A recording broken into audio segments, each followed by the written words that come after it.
दक्षिण भारत में आर्य संस्कृति का प्रसार करने का कार्य। प्राचीन काल में जब आर्य संस्कृति उत्तर भारत में स्थापित हो चुकी थी, तब दक्षिण भारत के कई क्षेत्रों में अभी भी वैदिक ज्ञान, संस्कार और धर्म की पहुंच सीमित थी। अगर ये चैनल आपको अच्छा लगे तो प्लीज़ लाइक और सब्सक्राइब करें। उस समय महान ऋषि महर्षि अगस्त्य ने दक्षिण भारत में आर्य संस्कृति के प्रसार का बीड़ा उठाया। महर्षि अगस्त्य को दक्षिण का प्रणेता कहा जाता है। वे न केवल एक महान तपस्वी थे, बल्कि एक सामाजिक सुधारक और सभ्यता के दूत भी थे। उन्होंने हिमालय से लेकर कन्याकुमारी तक यात्रा की और दक्षिण के पर्वतीय तथा वन क्षेत्रों में बसे जनजातियों को धर्म, कर्म और ज्ञान का मार्ग बताया।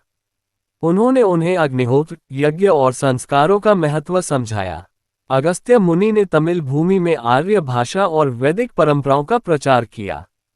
कहा जाता है कि तमिल भाषा के व्याकरण, अगस्त्य व्याकरण, की रचना भी उन्होंने ही की, जिससे उत्तर और दक्षिण की भाषाओं के बीच सेतु बना। उन्होंने वहां के लोगों को अहिंसा, सत्य, संयम और दान जैसे आर्य मूल्यों से परिचित कराया।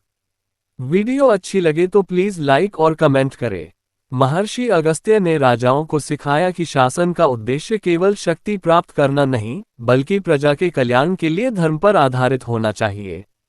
उनके उपदेशों से दक्षिण भारत में वैदिक संस्कृति, यज्ञ परंपरा और ब्राह्मण शिक्षा का प्रसार हुआ। उनके प्रयासों से उत्तर और दक्षिण भारत के बीच सांस्कृतिक एकता स्थापित हुई। उन्होंने सिद्ध किया कि धर्म का मार्ग किसी क्षेत्र या भाषा का नहीं होता, वह मानवता का मार्ग है। इस प्रकार महर्षि अगस्त्य ने दक्षिण भारत में आर्य संस्कृति का ऐसा दीप जलाया जो आज भी भारतीय संस्कृति की एकता और विविधता का प्रतीक बना हुआ है। जड़ी बूटी। अगर ये चैनल आपको अच्छा लगे तो प्लीज़ लाइक और सब्सक्राइब करें।